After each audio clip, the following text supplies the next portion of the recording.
আসসালামু আলাইকুম। কিভাবে আমরা তওবা করলে আল্লাহ সুবহানাহু ওয়া তাআলা আমাদের মাফ করে দিবেন এবং কোন কোন শর্ত আমাদের মানতে হবে আর সাহাবারা কিভাবে করতেন। তো বন্ধুরা, ডক্টর জাকির নায়েক হাফিজাহুল্লাহ থেকে আমরা সম্পূর্ণ ক্লিয়ার হয়ে আসি। আল্লাহ সুবহানাহু ওয়া তাআলা যে আমাদের তওবা কবুল করবেন সেই জন্য আমাদের কোন কোন শর্তগুলো পূরণ করতে হবে। তওবার ক্ষেত্রে নবী রাসূলগণের কোনো উদাহরণ কি বলবেন? মানে নবী রাসূলগণ কিভাবে আল্লাহ তাআলার কাছে তওবা করেছিলেন?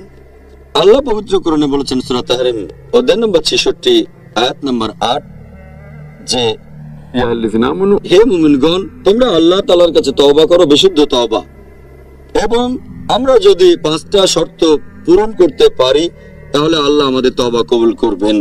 1 নম্বর, তাকে মেনে নিতে হবে সে যেটা করেছিল সেটা ভুল।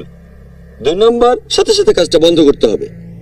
3 নম্বর, সে আল্লাহ সুবহানাহু ওয়া তাআলার কাছে ক্ষমা প্রার্থনা করবে। 4 নম্বর, সে এই ভুল কাজটা আবার করবে না।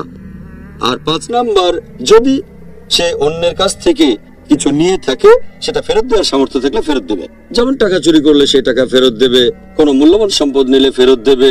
সে যদি ক্ষতিপূরণ করতে পারে তাহলে সেটা করবে।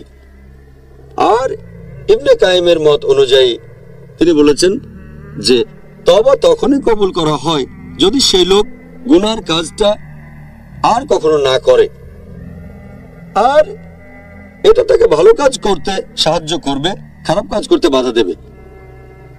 ইমাম আন-নওয়ীর মতে তিনি বলেছেন কারো তওবা কবুল হতে গেলে তাকে 3টা শর্ত পূরণ করতে হবে। 1 নম্বর, সেই খারাপ কাজটা বন্ধ করতে হবে। 2 নম্বর, ক্ষমা প্রার্থনা করবে। 3 নম্বর, কাজটা আর করা যাবে না। তিনি বলেছেন এখানে 4 নম্বরে আরেকটা শর্ত আছে, যদি কেউ কোনো মানুষের ক্ষতি করে পারলে ক্ষতিপূরণ করবে। আর বিভিন্ন সহিহ হাদিসে এরকম অনেক উদাহরণ আছে যে মানুষ কিভাবে তওবা করেছে। এই সহিহ হাদিসটার উল্লেখ করা হয়েছে সহিহ বুখারীতে, খণ্ড নম্বর 4 আছে বুক অফ কাসাসুল আম্বিয়া, হাদিস নাম্বার 3470, যে একজন লোক ছিল যে 99টা খুন করেছে। সে ক্ষমা প্রার্থনা করতে চাইলো। লোকজনকে জিজ্ঞেস করলো কিভাবে করবে সেটা। তাকে পাঠানো হলো সন্ন্যাসীর কাছে। সেই সন্ন্যাসী বলল, তুমি 99 জন মানুষকে খুন করেছো, তোমার ক্ষমা পাওয়ার কোনো সম্ভাবনা নেই। লোকটা রেগে গিয়ে তখন সেই সন্ন্যাসীকেও মেরে ফেললো। আর তখন তার খুনের সংখ্যা হলো 100। সে আরেক লোকের কাছে গেল আর বলল, আমি ক্ষমা প্রার্থনা করতে চাই। সেই লোক বলল, যদি ক্ষমা প্রার্থনা করতে চাও তাহলে ওই দেশে যাও যেখানে মানুষ আল্লাহ তাআলার ইবাদত করে, আর ইনশাআল্লাহ সেই জায়গা ছেড়ে যাবে যেখানে তোমার পাপগুলো করেছো। সেই দেশে যাও যেখানে মানুষ ক্ষমা প্রার্থনা করছে, আর ইনশাআল্লাহ আল্লাহ তোমাকে ক্ষমা করে দেবেন। তখন লোকটা সেই দেশের দিকে রওনা হলো। তবে যাওয়ার পথে ঘটলো দুর্ঘটনা, সে মারা গেল। তার মুখটা ফিরানো ছিল ওই গ্রামের দিকে যেখানে মানুষ তওবা করছে। তখন 2 জন ফেরেশতা, ভালো কাজের ফেরেশতা আর খারাপ কাজের ফেরেশতা, দুজনে আসলো, তাকে নিয়ে যেতে চাইলো। তখন বেহেশতের ফেরেশতা সেখানে বলল, একে আমরা নিয়ে যাব কারণ তওবা করতে চেয়েছিল। খারাপ কাজ বা দোজখের ফেরেশতা তখন বলল, না, সে তো কোনো একটা ভালো কাজ করেনি, আমরা নিয়ে যাব। তখন আল্লাহ সুবহানাহু ওয়া তাআলা হস্তক্ষেপ করেন। তিনি সেই গ্রামকে বললেন যেখানে লোক অনুশোচনা করছে, গ্রামটা যেন সেই লোকের কাছাকাছি চলে আসে যে খুনগুলো করেছে, আর সে যেখানে এই খারাপ কাজগুলো করেছে সেই জায়গাটাকে বললেন দূরে সরে যেতে। তারপর দূরত্ব মাপার সময় দেখা গেল যে খুনি লোকটা আছে ওই গ্রামের 1 বিঘত কাছাকাছি যেখানে মানুষ তওবা করছে। তখন আল্লাহ সেই লোককে বেহেশতে পাঠিয়ে দিলেন। এটা হলো একটা উদাহরণ। লোকটা 100 জনকে খুন করে তওবা করতে চাইলো, শুধুমাত্র তওবার নিয়ত, আর সেই গ্রামের দিকে যাচ্ছিল। এই হাদিসের আরেকটা ভার্সন বলছে মৃত্যুর সময় নিজেকে সেই দিকে ঠেলে দিল যে জায়গায় যেদিকে গেলে সে ক্ষমা পেতে পারে। এখানে আমরা দেখছি শুধু তওবা করার, অনুশোচনা করার নিয়ত ছিল বলে আল্লাহ তাকে ক্ষমা করেছেন। এরকম আরেকটা হাদিস আছে সহিহ মুসলিমে, খণ্ড নম্বর 3 বুক অফ হুদুদ, হাদিস নাম্বার 4207, যে জোহাইনা গোত্রের একজন মহিলা যে ব্যভিচার করেছিল, সে নবীর কাছে আসলো। তখন সে গর্ভবতী। সেই মহিলা নবীর কাছে এসে বলল যে আমি এই গুনার কাজ করেছি, আমাকে শাস্তি দিন। নবী তখন মহিলার অভিভাবককে বললেন, সন্তানের জন্ম হওয়া পর্যন্ত তুমি এই মহিলার যত্ন নাও, তারপরে তাকে আমার কাছে নিয়ে এসো। অভিভাবক সেই মহিলা যত্ন নিল, তারপর মহিলা এক সন্তানের জন্ম দিল, মহিলাকে আনা হলো। তখন নবী বললেন, যেহেতু ব্যভিচার করেছে সেজন্য তাকে মৃত্যুদণ্ড দেওয়া হবে। তখন সেই মহিলাকে বলা হলো তার পরনের কাপড় দিয়ে নিজেকে জড়িয়ে নিতে। তারপর লোকজন পাথর ছুঁড়ে তাকে মেরে ফেললো। লাশ নিয়ে যাওয়ার পরে নবী তার জন্য দোয়া করলেন।